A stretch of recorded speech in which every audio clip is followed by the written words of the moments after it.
Seize the ship డ్రామాకు వేదిక అయిన Kakinada anchorage port నుండే రేషన్ బియ్యాన్ని అక్రమంగా ఆఫ్రికా దేశాలకు తరలించేసి కోట్లు వెనకేసుకోవాలని కూటమి నేతలు సిద్ధమయ్యారు.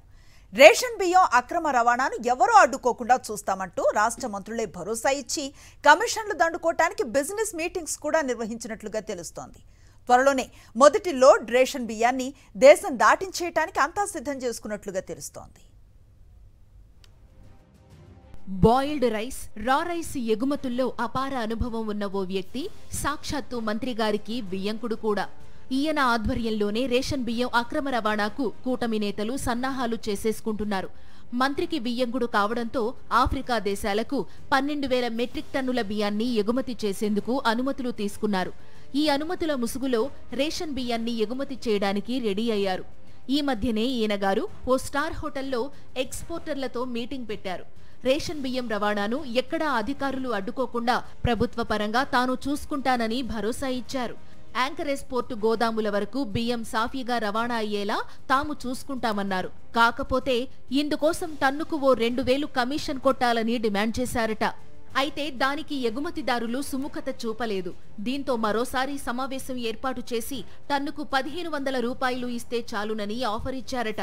అయితే దానికి కూడా ఎగుమతిదారులు ఆసక్తి చూపలేదని సమాచారం.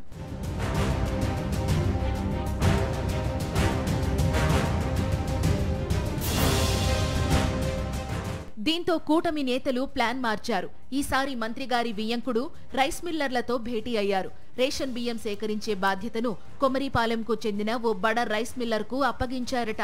ఆ మిల్లర్ ఇతర మిల్లర్లకు ఫోన్ చేసి మీ ప్రాంతాల్లో రేషన్ బియ్యాన్ని ఏ మేరకు సేకరించి ఇవ్వగలరో చెప్పండంటూ బేరసారాలు చేశారట కూడా. అన్ని అనుకున్నట్లు జరిగితే త్వరలోనే భారీ లోడ్తో రేషన్ బియ్యాన్ని ఆఫ్రికా దేశాలకు తరలించేయడం ఖాయం.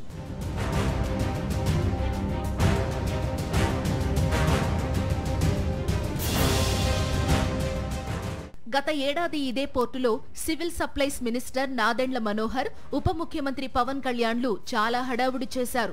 పోర్టు నుండి రేషన్ బియ్యాన్ని తరలించేస్తున్నారంటూ గోదాములను తనిఖీలు చేశారు. గత ఏడాది నవంబర్లో స్టెల్లా L1 పనామా నౌక చుట్టూ చక్కర్లు కొట్టారు పవన్ కళ్యాణ్. అప్పుడే సీజ్ ద షిప్ అంటూ ఓ డైలాగ్ వదిలారు పవన్.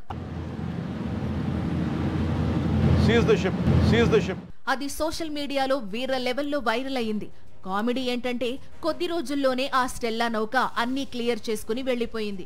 ఇక గోడౌన్లలో మంత్రి సీజ్ చేసిన బియ్యాన్ని వ్యాపారులు గ్యారంటీలు చూపించి పట్టుకుపోయారు. రేషన్ బియ్యం రవాణాపై విచారణ కోసం నియమించిన సిట్ ఇంతవరకు కాకినాడ పోర్టు మొహం కూడా చూడలేదు. కాకపోతే పవన్ చేసిన డ్రామాతో కాకినాడ పరువు కాస్త బే ఆఫ్ బెంగాల్లో కలిసిందంతే. అప్పుడు ఓవర్ యాక్షన్ చేసిన పవన్ కళ్యాణ్, నాదెండ్ల మనోహర్లు మరి కూటమి నేతల అక్రమ రవాణాను అడ్డుకోవడానికి ఏం చేస్తారో చూడాలి.